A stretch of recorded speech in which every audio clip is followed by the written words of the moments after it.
All right, good evening, everyone, and welcome to Free.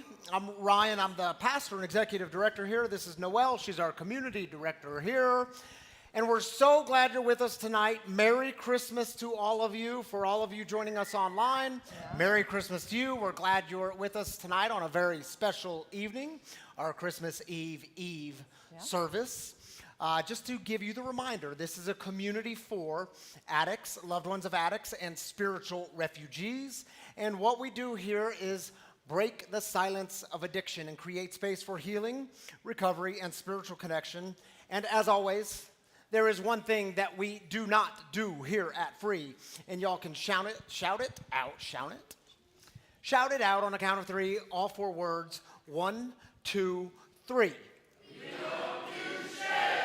We don't do shame. They were super loud in the back. I love it. They were.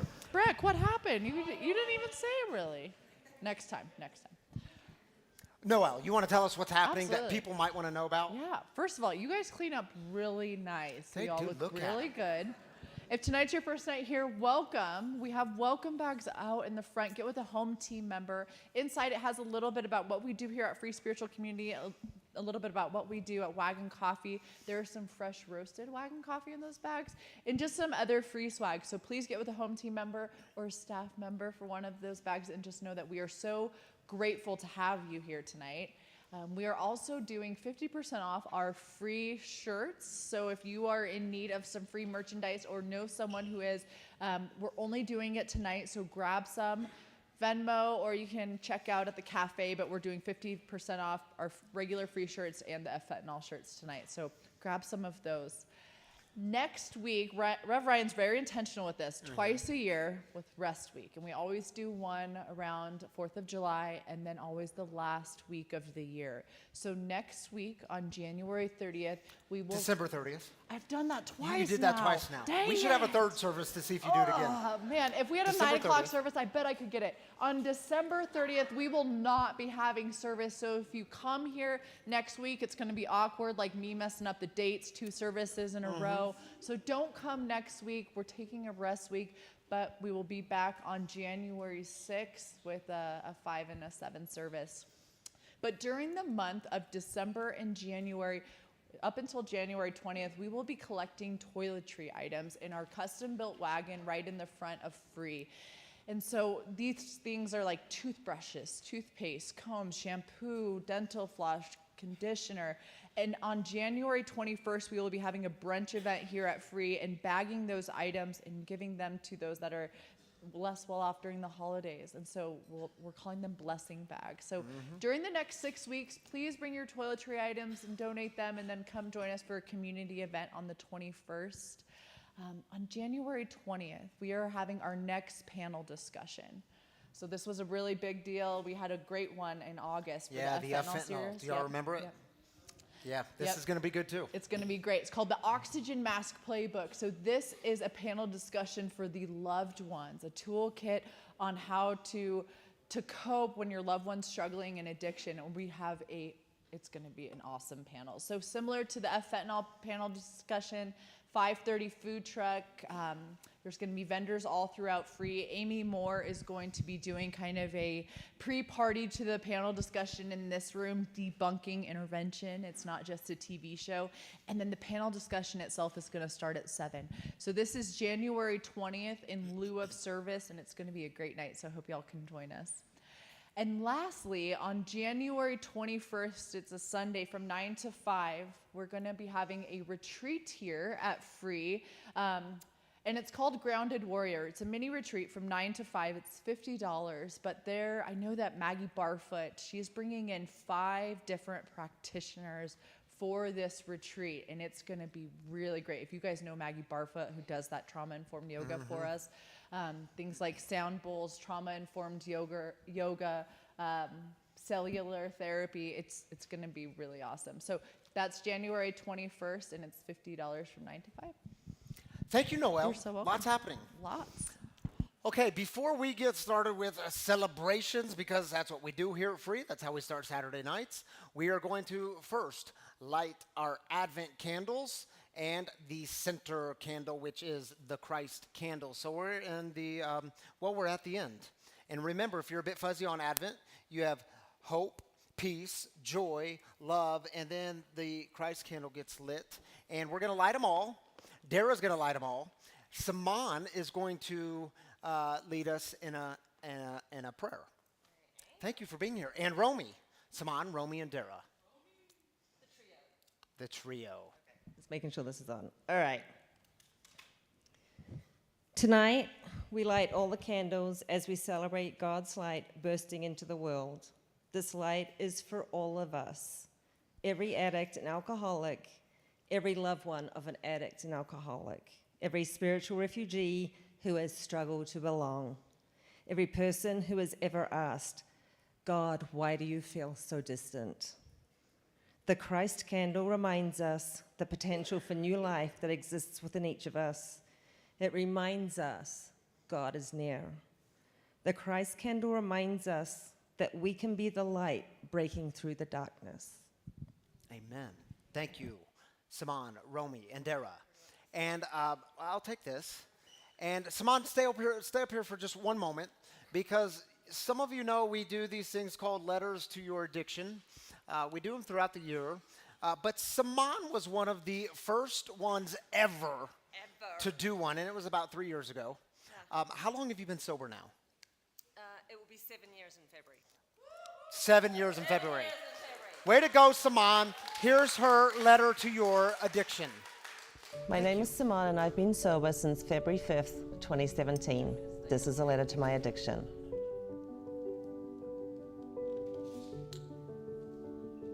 Dear addiction, looking back on my life, I now realize that you were always there, waiting for the right time to take me down.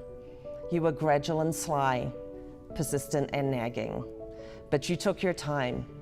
You waited until you could see that I was trapped, broken, vulnerable, lost, and desolate. I didn't realize you were knocking at my door until it was too late. I had opened up that door for you and you came charging in. And take me down you did. But you didn't just take me, you took my family with you too. You wreaked havoc in my life. You threw me into a world of lies, deception, isolation, and exhaustion. You turned me into a mother who endangered her children, a wife that her husband and family were embarrassed by, and a person they began to hate. You turned me into a woman who, when she woke up each morning with the horror of not remembering anything from the night before, was reaching again for that bottle. To forget, to numb, to drown. You turned me into a broken shell of a person. You turned me into a woman who was so filled with despair that I thought it would be best for everyone if I just ended my life. It would have been easy, and you almost convinced me that one night to turn the wheel and take my car off the mountainside. But what you did not know through all this is that you gave me a gift, the gift of desperation.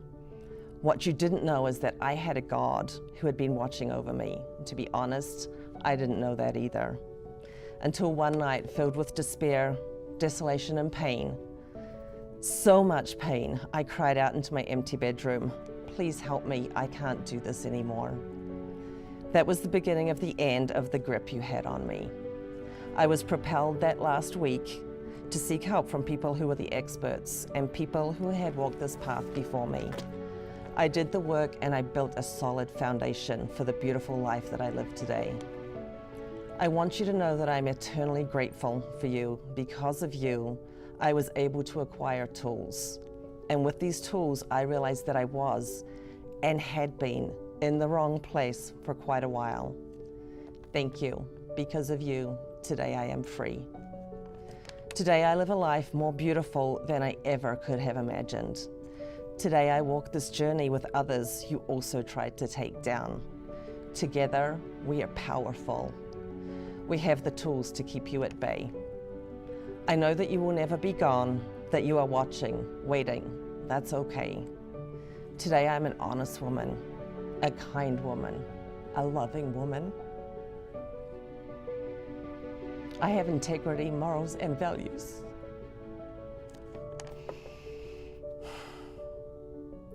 I am a mother who is loved again. I'm a friend and a good human being. Today I live a life of service and I have community. I do the work. I know that if I live my life this way, there isn't much chance of you penetrating that. Today I know the truth, that I am a beautiful child of God. Signed, forever grateful, Simone. Simone Meyer. Yeah, that's why we do what we do here, breaking the silence of addiction. Thank you for sharing that beautiful letter with us, Simone. All right, y'all, if you're new with us tonight, you should know that every Saturday night we begin with celebrations. We lift up the good. We start with the good. Maybe you want to celebrate a sobriety anniversary or birthday or the new thing you're experiencing in recovery or whatever the new thing is. We want to celebrate it together. It's a very important part of our time together. Something profound happens when we celebrate together. We believe that God joins with us. And we take 3 minutes for this. So you can simply raise up your hand. If you're online, just put your celebration in the YouTube comments or the Facebook comments, and we'll celebrate with you there. But Jess has a mic. Austin has a mic. And just raise up your hand and give us your celebration. 3 minutes. This time is yours. Hi, my name is Shiloh, and I fully recovered from last week, and I want to thank everyone for their prayers. We're so glad you did, baby.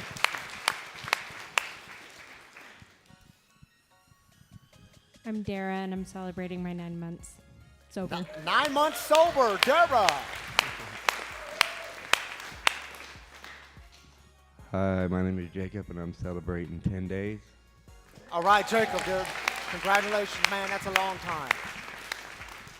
Hi, my name's Joshua, and I'm celebrating 4 months and 3 days. All right, Joshua, congratulations. My name's Ryan, and I'm celebrating 64 days. 64 days sober. Way to go, Ryan. Hi, I'm Caddison. I wanted to celebrate Riley's 9th birthday. All right, happy birthday. I'm Tristan. This is my first time here, and I'm celebrating 47 days clean. All right, Tristan. Congratulations and welcome. Hi, I'm Tracy, and I have 24 days from drugs. All right, Tracy, glad you're here. I'm Kai, and I'm celebrating 9 months, 10 days free of fentanyl. Way to go, Kai.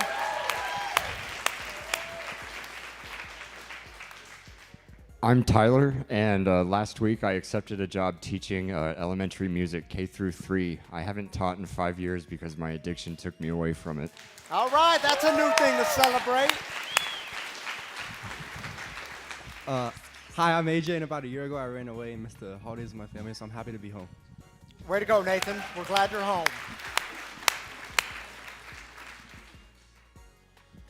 My name is Bear, and I'm celebrating 15 days. Way to go, Bear. 15 days, all the way here in the front. My name is Dominic, and I'll be celebrating 30 days tomorrow on Christmas Eve. All right, Dominic. Way to go, buddy. I'm Chase, and I'm an addict.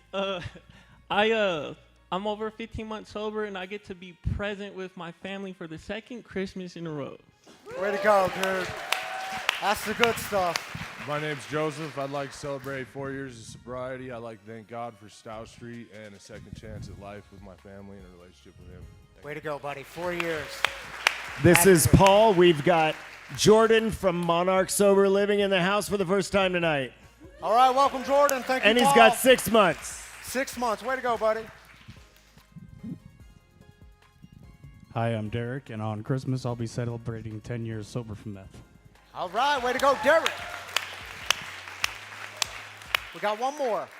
I am Julia. I'm celebrating my son's 8 months drug-free. Way to go. Julia's son. Hey, I'm Sarah. I'm celebrating that we finally hired new people at work so we can spread the work out and be less burnt out, and I'm so blessed right now. All right, that's good news. All right, y'all, we're going to have to do we have one more? We have 2 more. All right, we got 2 more in the back. My name's Charles, and this month was my first birthday sober in 24 years. All right, Charles. My name's City. I'm celebrating 20 days mind, mood altering drugs and cannabis and booze free. Way to go, man. Congratulations. Hey, Rye. So because I work here, I'm going to jump into All right. Bobby Alcoholic. I want to celebrate one of my longtime friends, April, 30 days last Friday. 30 days. Way to go. All right, thank you all. Tammy Canada is going to join me up here, but let me say this. If we didn't get to you, if you have a celebration, please don't leave here tonight without celebrating with someone, because I promise you're going to be shown all kinds of love and support, and a very important part of what we do here in this community. So celebrate with someone. Hi, Tammy. Hey. So is it Christmas Eve or is it Christmas Adam? Oh, I see what you did there. Have you guys heard that? Like Adam and Eve, you know? I don't think anyone's heard Okay, that. well. Has anyone heard that? Raise your hand. No, honey, just you. How's that feel? We're not a traditional church, so there you go. That's a Okay, good thing. Christmas That's a good thing. Eve or Christmas Adam. All right, shall we join with our online people? Let's do. So Brian says, Christmas will be my 2.5-year anniversary, clean and sober. Weekends and holidays included. Way to go, Brian. Congratulations, buddy. Mike Anderson says, celebrating a family Christmas, first one that I've had with all 7 grandchildren together. God and sobriety are great. We'll celebrate that with you, Mike. Glad you're with us tonight. And Jonathan, celebrating Paramount Rehab Center staff and clients doing great things. Yeah, we'll celebrate that, Jonathan. Connie says, enjoying a beautiful evening with our family and beautiful 2-month-old grandbaby. At the same time, missing Hannah, our second Christmas without her. We'll celebrate that, Connie, and we also hold you close to our hearts. And Christy says, celebrating Jen's brother, Doug, a life well lived. Yeah, we'll celebrate that, and another one we hold close to our hearts. Miranda says, I'm celebrating finding free this year and having my first Christmas Eve celebration in a church since I was a child. Miranda, we're so glad you're here. Ooh, I got a long one. You got the long one. Okay. Mark says, after 24 years of seeking this thing called recovery, because my Pathfinders Recovery Center, Aurora Sober Living, Hornbuckle Foundation, Elevate Recovery, and Free, I am grateful to say that I am celebrating day 73 free from fentanyl and meth and living free spiritual community. Living free, I think he meant to say. Yeah. Merry Christmas, free family. All right, Mark, we're proud of you, man. Keep on doing it. John says, want to celebrate, pardon me, want to celebrate the Canada family and everything they have done. Thank you all. Well, I thank love you, you, John. Very kind of you. Sweet. All right, thank you, Tammy, for joining me up here. Yeah.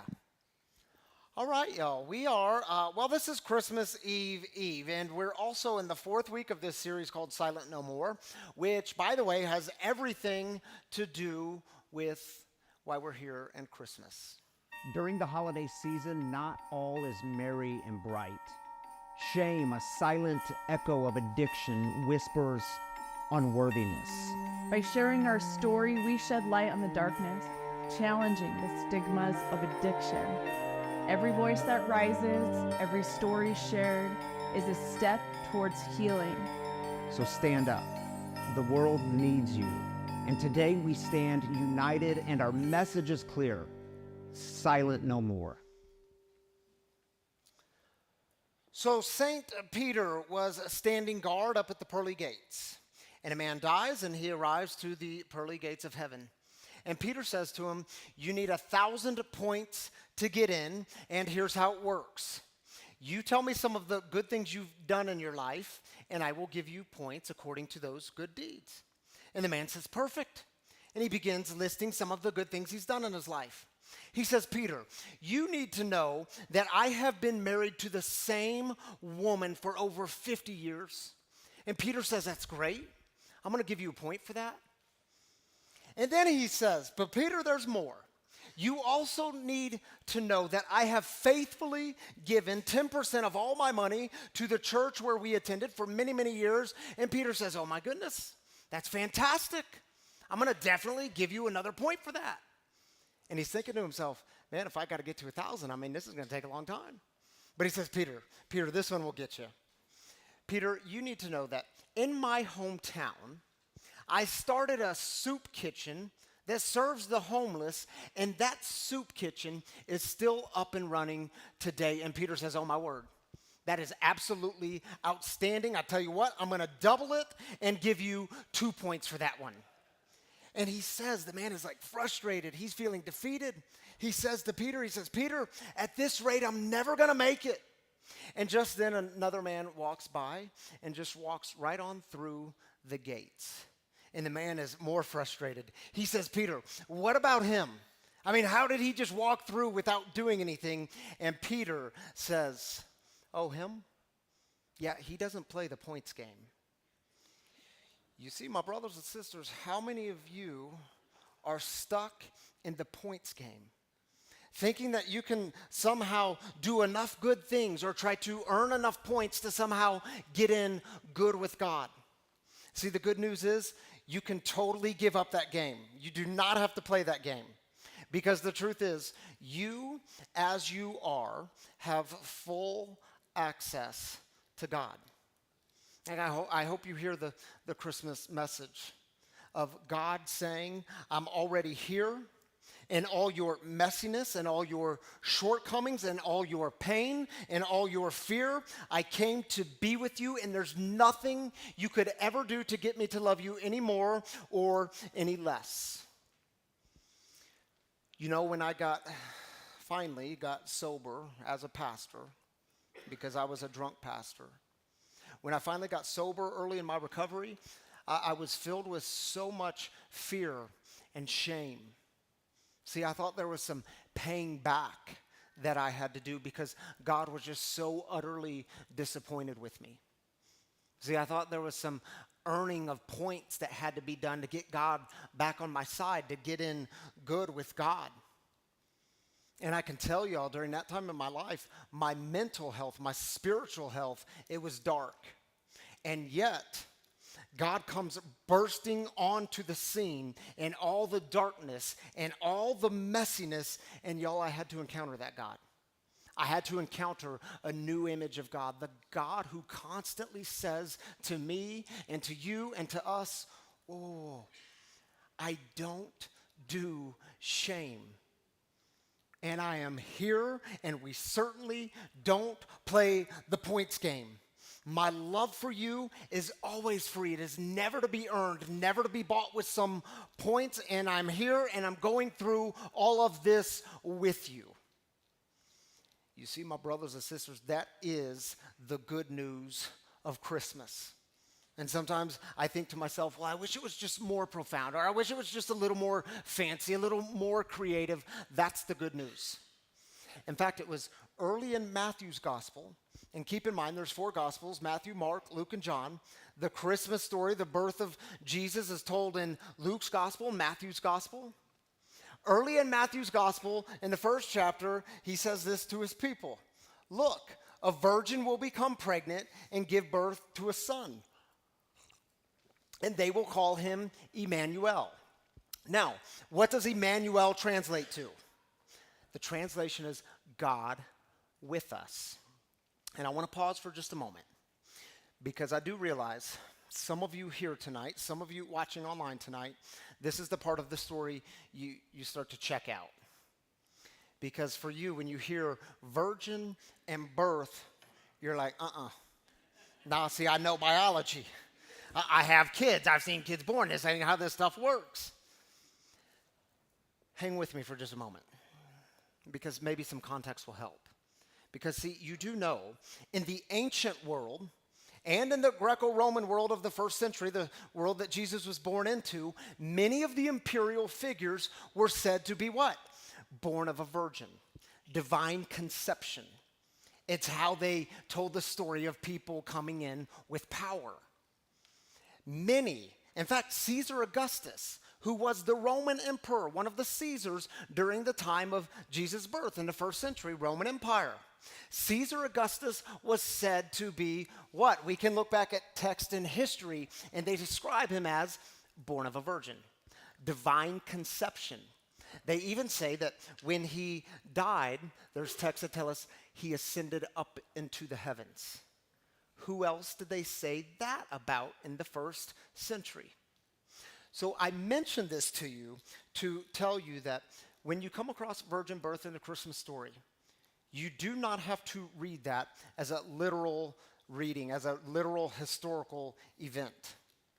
In fact, I would suggest to you, if you read it that way, you might be missing some of the most important parts of the story. Now, some of you might be thinking right now, so wait a minute, Pastor, are you saying the Bible, the Gospels are just lying to us? They're manipulating us? No, not at all. You have to remember, they are talking to the Gospel writers. Matthew is talking to his people. And he's telling the story in such a way that says to them, pay attention to the life coming in. Pay attention to what God is doing and what is about to happen. A new king is rolling into the scene, and it is not Caesar Augustus. This king is very different. He comes and he brings hope, peace, joy, and love for all people. Unlike the Caesars who are born into all kinds of power and prestige, pay attention, because this one is not born with power and prestige. He's born into a manger, surrounded by farm animals, born to poor parents from the podunk town of Nazareth. And pay attention, because this one is born in the most vulnerable form. Doesn't come in wielding a sword, but comes in the vulnerable form of a baby boy with hands and feet and cries and phalanges. You see, I mentioned this to you to say, if you are one of the ones here tonight and you're like, whoa, whoa, whoa, don't destroy my faith. Man, the virgin birth, reading that literally is so central to my belief system. And if you take that away, you just take God away and my faith just crumbles. Well, then by all means, hold on to it, keep it. Especially if it makes you more loving, especially if it brings you closer to God. But if you're the one that says, man, I just can't intellectually go there. Well, I would say to you, don't let this be the thing that keeps you from experiencing the good news of the Christmas story. What's the good news? God with us. God is already here. God is already on your side. In the midst of your raging addiction, God with us. In the midst of watching someone you love battle this brutal disease of addiction, God with us. In the midst of your relapse, God with us. In the midst of all the hard moments that you will inevitably encounter in your recovery, God with us. In the midst of all your crying out of, God, where in the heck are you? Why do you feel so distant? God with us. Because God is here and in every moment, and no convincing or manipulating needs to be done. And y'all, listen, I do get it. This may not relieve all of your fears. And yet, Christmas is the stark reminder that God is born into our fears. In fact, Luke's gospel tells it this way early in the Christmas story. Check it out. While they were there, so Joseph and Mary, parents of Jesus, in Bethlehem, while they were there, the time came for the baby to be born, and she gave birth to her firstborn, a son. She wrapped him in cloths and placed him in a manger because there was no guest room available for them. Now let's pause for a moment. Do you think Joseph and Mary had some fear? Yeah, because remember, right before this, they had to leave their hometown of Nazareth, travel by foot into Bethlehem to register for the census put on by whom? The Roman emperor. They had to travel to Bethlehem. And keep in mind, this is in the first century, in the time of the Roman Empire, the most powerful and brutal empire the world has ever seen. If you weren't at the top in the empire, well, life was very difficult. Life was very hard. And there was no room for them in the local hostel. And here it is getting dark. And Mary's in labor. See, here's an image that many of you might be familiar with during Christmas, in the days leading up to Christmas. It's a nativity scene. You see these things everywhere, right? And I mean, just look at it. It's kind of stunning, isn't it? Because Mary does not look like she just gave birth to a baby boy. She looks like she's coming off of the most incredible 2-week vacation.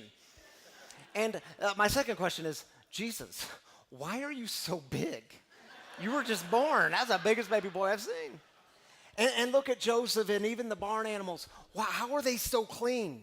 Like no one needs a bath. They're all at peace. They're all just perfectly serene. But see, maybe it actually looked more like this. Yeah. A worn out, exhausted Mary. She just gave birth. No proper place to put their baby boy. And Joseph, man, he's wide-eyed. He's probably thinking to himself, what do we do now? What are we going to do? Where are we going to go? You know, one of the most frightening places I've ever been, it was August 3rd of 2010. It was in Lutheran Hospital in the labor and delivery room up in Wheat Ridge, Colorado, where our firstborn was born. Man, I wasn't even giving birth, but I was there to witness it. In fact, I got to witness it 4 times in my life. 5 if you count the time in Africa where we helped a woman deliver her baby, but 4 of my own. And y'all, have you ever seen the birthing process? Some of you may not have. I'm not going to go into details, but let me say this. It is messy. It's bloody. It is full of intense, from what I could tell, intense pain and struggle. There were moments in the labor and delivery room where I'm holding my wife's hand, holding Tammy's hand, saying, oh my goodness, what did we get ourselves into? Why did we do this? Maybe we did it wrong.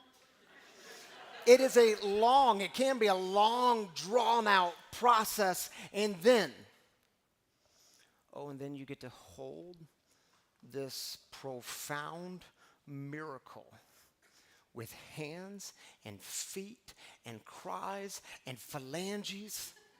And see, sometimes what I know is new life comes breaking in and it meets you exactly where you are.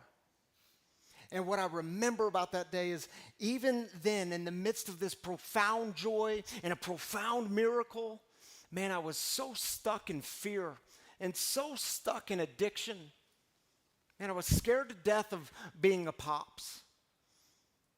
And you know, addiction, the tools it gave me was when fear crops up, you pick up a drink. So shortly after, I left Tammy's bedside, and I went to the liquor store, and I picked up a bottle of Jim Beam, and I brought it back to the hospital room, where I proceeded to get good and drunk. And I'm sure the nurses loved me for that. And it's strange, isn't it? Because even in the midst of good news, even in the midst of a miracle, you can stay in the fear and the darkness. And listen, anyone who tries to convince you that light piercing through the darkness is just a bunch of rainbows and unicorns, well, I would tell you to be very leery. Because good news, in fact, the best news is often accompanied by just a bit of fear. The night Jesus was born, we're told there were shepherds in the fields nearby. Do you think they had some fear? Here's how the story says it from Luke's gospel. Nearby shepherds were living in the fields, guarding their sheep at night. Pay attention, in the darkness, that's where light comes in. The Lord's angel stood before them. The Lord's glory shone around them, and they were terrified. Hold on, I lost my place here. Oh, here it is. The angel said, don't be afraid. Look, I bring good news to you, wonderful, joyous news for all people. Here they are, surrounded by good news, surrounded by light, and they're terrified. And you know they had to be asking the question. They had to be like having this conversation with the angel of, angel, are you serious? Because if we heard you right, you just said good news for all people. And angel, have you forgotten? We are at the bottom. Like we're at the bottom of the totem pole in the empire. We are nobodies, and you just said good news is for us too. And check it out. As the angels withdrew into heaven, the shepherds talked it over. Let's get over to Bethlehem as fast as we can and see for ourselves what God has revealed to us. And do y'all know what I love about this part of the story? Man, they relied on each other. Here they are at the bottom, relying on each other, finding a support system with one another in the midst of great fear. And they took off running to see what God was up to, but they did not run alone. They ran together. And see, I was once again reminded in the recent days that we do not go alone. You know, for those of you that were here last Saturday night, you saw me rolling in all kinds of a hot mess. It was a very difficult day. Because see, right before coming to Free, some of you all know this, our 10-year-old daughter, Shiloh, she had the flu earlier in the week. And then like a few days later, she started complaining of her legs hurting. Well, we thought they were just growing pains. We didn't know what to make of your legs hurting. And so on Saturday afternoon, last Saturday, I was up in the shower, getting ready to come here. And Tammy, my wife, and the rest of the kids, they were downstairs in the kitchen area. And Shiloh was sitting at the kitchen table. We have a high-top table. And she just passed out and fell out of the chair. And two of the kids, two of our oldest and our middle child, they came running upstairs. I'm in the shower, and they're yelling at me. They're saying, Poppy, you got to come quick. You got to run. You got to hurry. Things aren't okay. And so I wrap a towel around me, and I go downstairs. And as I'm watching this take place, I'm seeing Tammy, my wife, hold our lifeless baby girl, and she wasn't breathing. And Tammy was doing chest compressions, and Tammy is yelling at me to call 911. And so I pick up the phone and I call 911, and let me preface this whole story with saying Shiloh is absolutely fine now. It was a weird viral infection thing. She's fine. But I called 911, and they were there within minutes, which was a beautiful thing. And by that time, Shiloh had come to. She was breathing again and somewhat aware. And so Tammy decided that she was just going to take Shiloh to the ER at Children's Hospital right away. We live 5 minutes from Children's Hospital. And so she leaves, and I have the boys with me, Breck, who's 7, Brix, who's 4. And I called her a few minutes later, and I said, man, I'm just not sure what to do. Do I go to Free? I mean, we have a guest preacher in town this week, and I've got to, host them and set things up and get them going. And do I just come straight to the hospital? And she says, no. Go to Free, because we're here in the ER, and we're waiting, and we don't have any answers yet. But I'll call you as soon as we find anything out. And so we got in the car, me and the boys, and I called a trusted friend in recovery, because I know enough now to actually deal with my fear, to get that stuff out. And so I called my friend who's in recovery, and I told him I was scared. I told him my heart was a wreck. I told him that we didn't have any answers, and I told him that I felt really weak. And he told me that I wasn't alone. He said he would be afraid too. And he kept pointing me towards the light, reminding me that God was with us even in this moment. And do you all know that conversation happened in the car over the Bluetooth speakers, you know, the hands-free talking while you're driving? And so I hit the end call button on my car screen, and Breck, my 7-year-old, he says to me, Poppy, why are you telling people? And you were crying. Dads of young boys, is it true we can model a different way? I said, Breck, dude, when we don't have answers, when we don't know what in the heck we're doing, when we're kind of falling apart, when we feel really weak, man, those are the times we have to rely on others, especially those who love us most, the ones who can hold us up when we have nothing left. You see, my brothers and sisters, what is God revealing to you in this season? Are you willing to run towards good news, or are you stuck in fear? And by the way, who are the ones you run with? Who are the ones that encourage you to run because they actually know good news? And do you trust the good news of Christmas? That God's light came breaking through your darkness, that God came into the world to be with us. Do you trust that you are loved exactly where you are, and that God does not play the point system? That game isn't in God's vocabulary. Never plays it. And see, maybe you're in a season where you feel afraid. You don't have answers. You don't know what you're doing. You feel really weak. I would ask you, are you open to hearing the angel shouting? Don't be afraid. Good news is here. There's good news on the way, and it's for everyone, especially those people at the bottom. You see, for those of you who are here tonight, you have struggled to get clean and sober. You're just barely hanging on. The good news of Christmas is for you. And for those of you who are watching someone you love battle this brutal disease of addiction, the good news of Christmas is for you. And for those of you who have lost someone this year to this brutal disease of addiction or an overdose, the good news of Christmas is for you. And for those of you who have had so many questions about the God stuff, the spiritual stuff, maybe you're convinced God is distant, or you're convinced the whole project is just opiate for the masses, or you're convinced that something in your past disqualifies you from real love, well, the good news of Christmas is for you. God with us. And y'all do know there is a kicker to the whole Christmas story.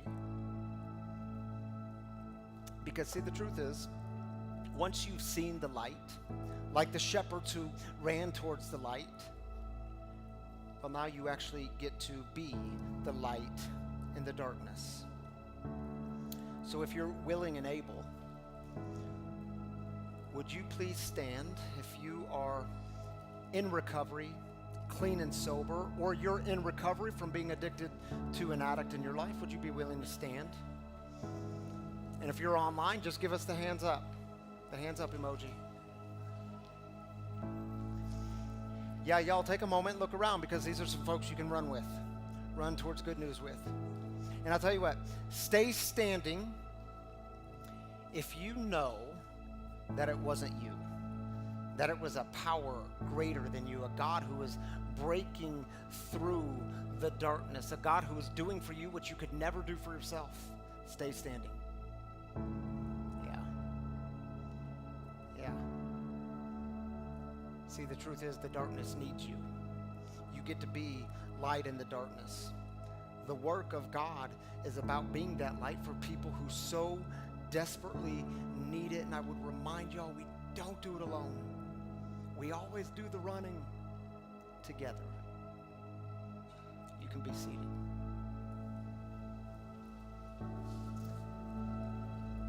And I encourage you to take a moment and reflect. Where has light come breaking in to your darkness? Where has light come breaking into the darkness of the world? This song is called "Oh Light." Take a moment and reflect.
It should be on now. If it's your first time with us, I want you to know that every single Saturday night, we do have a guest storyteller in the house, someone to share some of their experience with us. We've done this since we've started. We've had a guest storyteller every single week. And many of you know our guest storyteller tonight. His name is Darin Valdez, a beloved member of this community. But he's got a very powerful story of light breaking through the darkness of his addiction, right around Christmas time, 10 years ago. And I said, dude, would you come and share that story with us? So help me welcome Darin Valdez into the living room. Oh, look at that, man.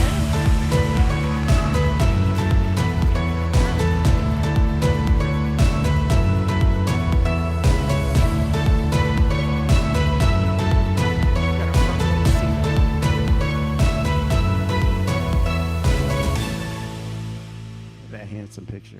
Very handsome. What you need to know about Darin is from homeless to a nice suit, and look at him. Darin, now, don't disappoint us too much because you got Major down here who's in the front row, and we expect big things, don't we, Major? I do too. Yep, he said yes. So, let me say this. I said this last service because you all need to know this. We got some reports sent to us last night from the cafe. Not only is Darin a beloved member of this community, but it showed us his spending in the cafe. It showed us our #1 customer in the cafe. This dude drinks a lot of coffee, #1. Yeah, who knew God's grace came in a coffee bean from Wagon Roasters?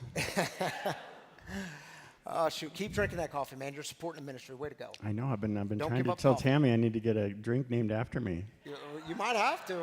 Uh-oh, there's a call to action. All right, dude, let's jump right into it. I want people to hear what happened 10 years ago during this time in your life. Yeah.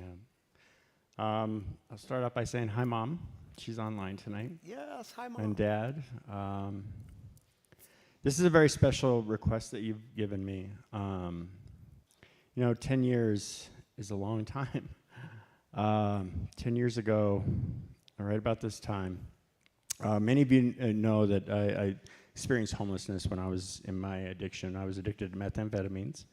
In the end, it started with alcohol, then cocaine, and then meth. And meth took me some really dark places. I had lived on the streets for over 7 years, and I was in Capitol Hill, and I was kind of a dumpster diver, kind of like that guy that could find anything for you. At Christmas time was always a hard time because, I wandered through the alleys, and I'd see people in their windows and their Christmas trees and having dinner, and the only thought that could come to my mind is I gave that away. I'm never going to have that again. And it was just so lonely. And 10 years ago, I had been wandering the streets, and I had been up for like 7 days. And if you've done meth before, you know that you get to that point where you're just exhausted, right? You're wiry, and your fingernails hurt, and you're just a mess. And I had a friend that when it got cold, just like in that video with the snow falling, when it got cold, he would let me stay at his place. And he lived over by 16th in Colorado. And I wandered over there, just exhausted, hoping just to lie down on the couch and just go to sleep. And I knocked on the door, and no one answered. And I didn't know what to do. And he had this outdoor stairwell that led down to his apartment. And there was a tarp underneath. And I just decided to fall asleep right there, just pass out. It was late in the evening, and I woke in the middle of the night, and I was being covered up in snow, just all over me. And I was so cold, and I was shivering, and this voice, and there's times in your life where you hear a voice, and you don't hear it with your ears, you hear it with your whole body, your whole heart. And it said, Darin, I need you to get up right now. Get up. So I got up, and I was shivering, and I looked across the street, and there was this building with all this steam coming out. There's tons of steam, and I'm like, well, that's a warm place. I'll go there. And I wandered over there, and it was a hospital. Now, when you're homeless, you're not allowed anywhere. You get chased out everywhere. It's a very cold, cold place when you don't have any money. And I wandered in there and I tried to just stay out of the way, not to catch attention, and just get warm for a little while. And this woman from the front desk came over, and I was like, here we go. And she didn't. She just sat down and she said, sweetie, what's wrong? She brought me a hot cup of coffee, and I just burst into tears because I had all this energy, this sadness that just needed to come out. And she gave me that space for that to happen. And I told her, you know, I gave away my life, my family, everything. And I don't know how to get it back. And she said, why don't you just go home? Now, 1,000 people had told me to go home before, and for some reason this night, it just really, I heard it.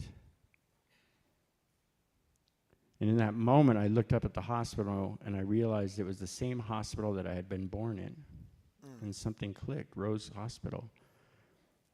And it just made sense. And that's just then my friend called me, and he said, hey, I'm sorry I missed you. Of course you can come stay. I thanked the lady, and I went over there, and I told him about the story, and he said, you know, I can take you home for Christmas. It's coming up.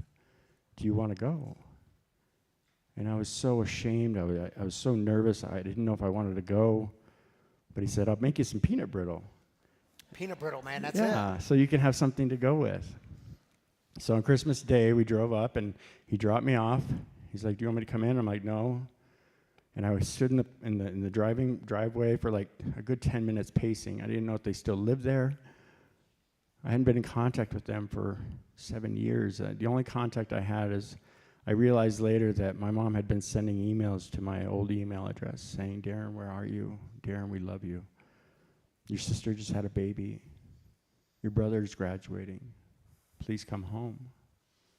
And I only sent one email in that whole time saying, I'll come home when I'm a success. So how are they gonna welcome me? And I rang the doorbell finally, and the guy that answers the door was named Darin. He was dating my sister, which is weird. But then my whole family rushed to the door, and so many hugs and so many smiles, and the kind of smiles that you haven't seen someone and you didn't even know if they were alive. And I'm missing teeth, and I weigh 85 pounds. I look a mess, and I'm terrified. And then they part ways, and there's my mom. And she's got these happy, just joyous tears, the tears of a woman that's been praying for you for like 7 years straight. And a miracle finally happens. Now, you would think that would be the day that I got sober. That would be the day that changed my ways. But we talk about it all the time here. As I was terrified. The shame just overwhelmed me. How could you do this to these wonderful people? How could you abandon them like this? So after we had dinner, I told them I had to go back to Denver to take care of some things. But the truth was is I had a little dope left, and I had to go get high.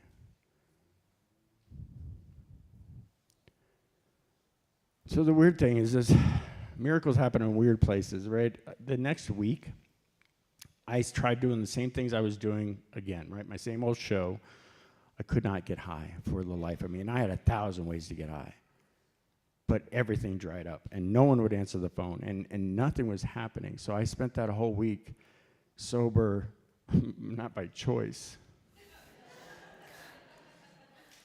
And then my mom called, and she said, Darin, you can come home. So I did. On January 2nd, I came home.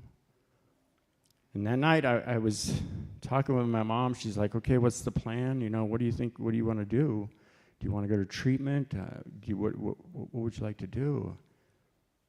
And I started going off on this tangent, just rambling. Mom, don't worry about it. I got it covered. I'm going to get a job, and I'm going to do this, and you won't have to worry about me. I'll be fine. The same baloney that I had been saying my whole life.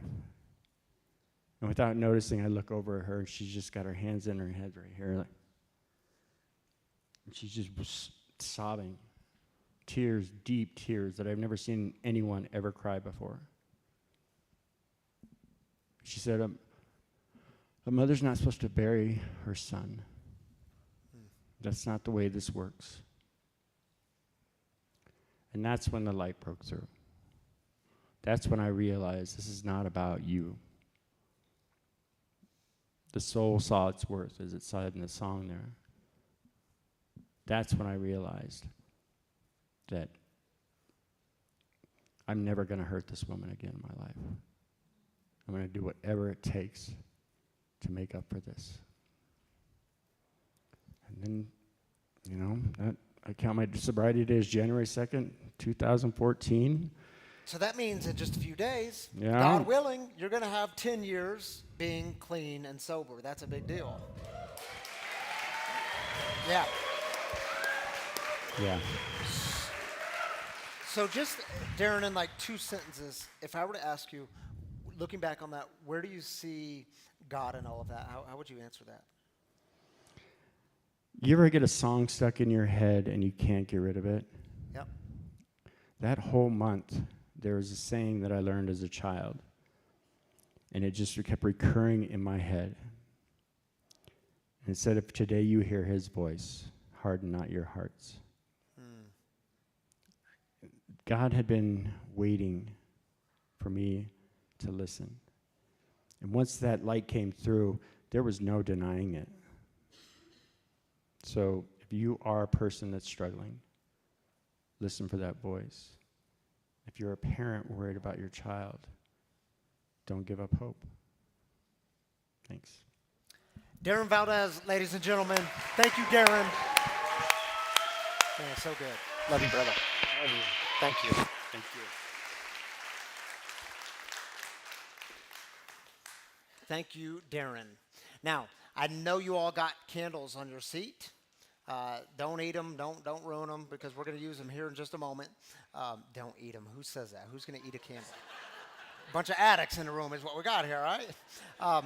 So before we get to Sarah Hornbuckle and her daughter Bella Hornbuckle, they're going to lead us in Silent Night. But before we get there, I want to do heartaches with y'all, because I know it's a very important part of our time together. We take, just like celebrations, we take 3 minutes for this, and because I'm telling y'all, it's not worth trying to carry your burden alone. You don't have to do the journey alone.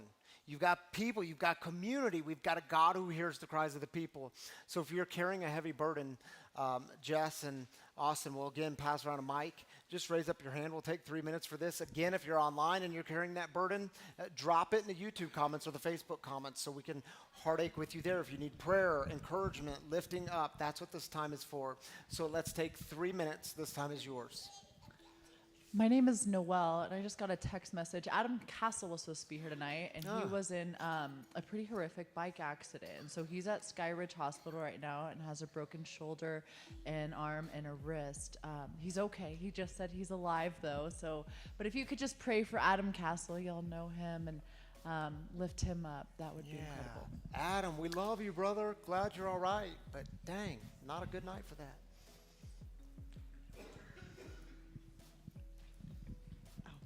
Hi, Courtney, alcoholic. I was wondering if everyone could just say a prayer for 2 of my dear friends that we lost to this disease in the last 6 months, Tara and Stevie. Yeah, lifting up their friends and family and you, and thank you for mentioning them. During Silent Night, I'm going to light this candle on this table right here, and it's for all the ones that we've lost this year. Hi, my name's Patience, and I want to lift up my dad, who's still struggling in active addiction, and just that he finds his way back home soon. All right, Patience. Prayers for your dad. Hi, my name's Katie. My daughter's father passed away about 3 months ago. So this is our first Christmas navigating our grief and going through the holidays and her birthday without him.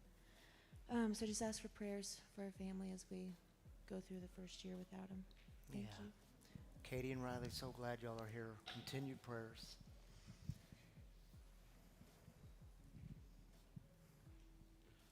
Hey, I'm Roger, and just pray for my daughter, Kayla. She's out of the hospital this week, but she's struggling with the recovery this time. Lots of health issues from this time. So just asking for prayers and light to shine on her. Yeah. Kayla, if you're watching, we're praying for you and we're rooting for you. You can do it.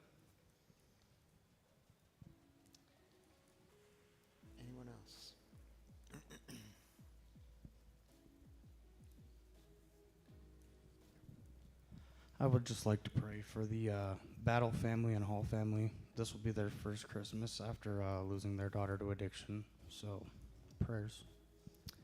Yeah, prayers for those families. Thank you for lifting them up.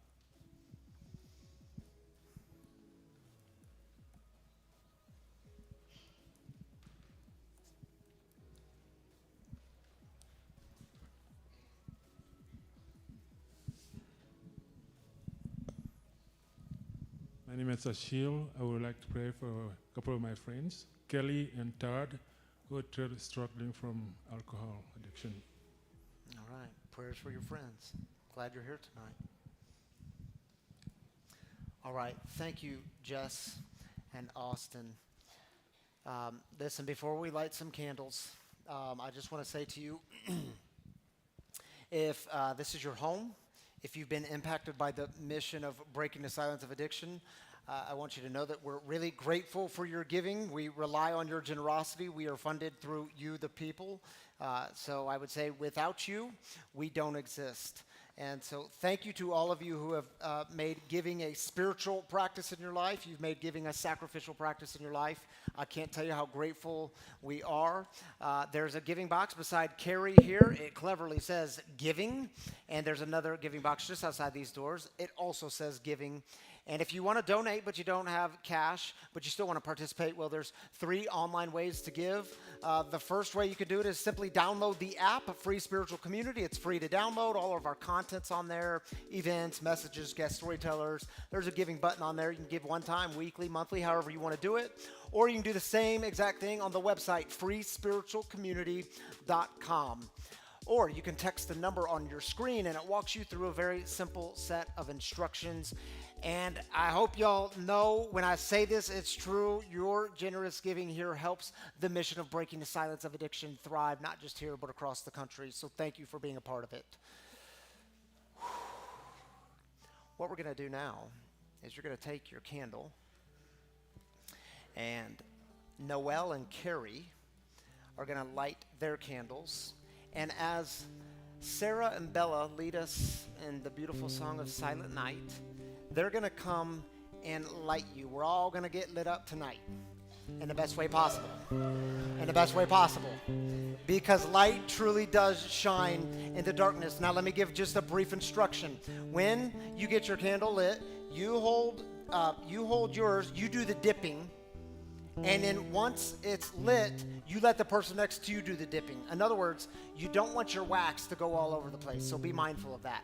Now, at the end of the song, when we blow our candles out together, you want to blow somewhat gently, because the person in front of you is not going to appreciate a bunch of wax in their nicely done up hair or the back of their neck. So blow somewhat gently. And they're going to light.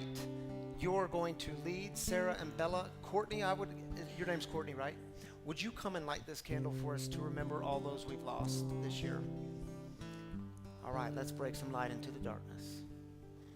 Silent night, holy night, all is calm, all is bright.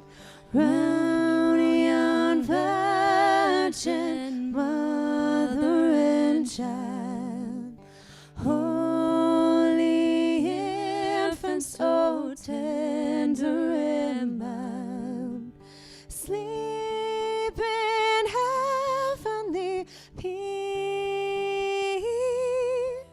sleep in heavenly peace. Silent night, holy night, shepherds quake at the sight, glory streams from heaven afar, heavenly hosts sing hallelujah. Christ the Savior is born, Christ the Savior is born.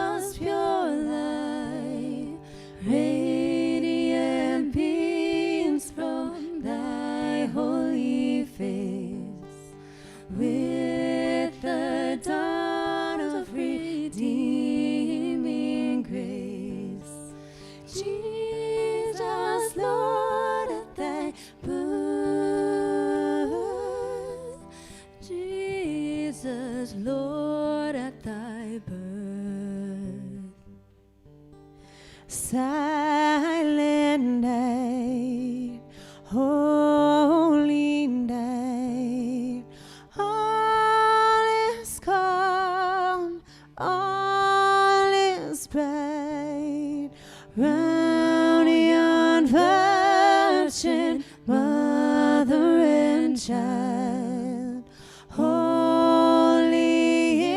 infant, so tender and mild, sleep in heavenly peace, sleep in heavenly peace.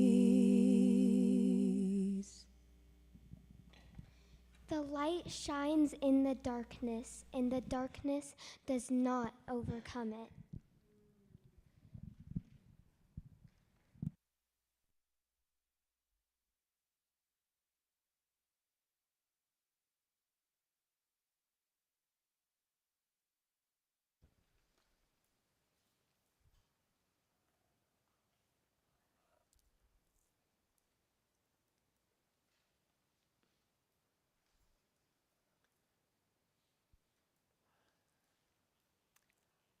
I invite you all to open your hands, maybe just one of them.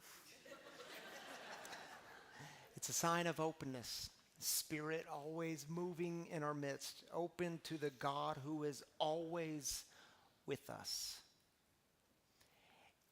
And we'll go out with what's called the St. Francis prayer. If you don't know it, it'll be on your screen. Let's pray this together. Lord, make me an instrument of your peace. Where there is hatred, let me sow love. Where there is injury, pardon. Where there is doubt, faith. Where there is despair, hope. Where there is darkness, light. Where there is sadness, joy. O divine Master, grant that I may not so much seek to be consoled as to console, to be understood as to understand, to be loved as to love. For it is in giving that we receive, it is in pardoning that we are pardoned, and it is in dying that we are born to eternal life.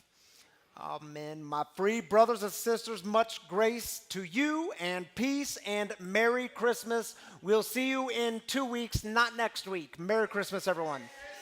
Joy to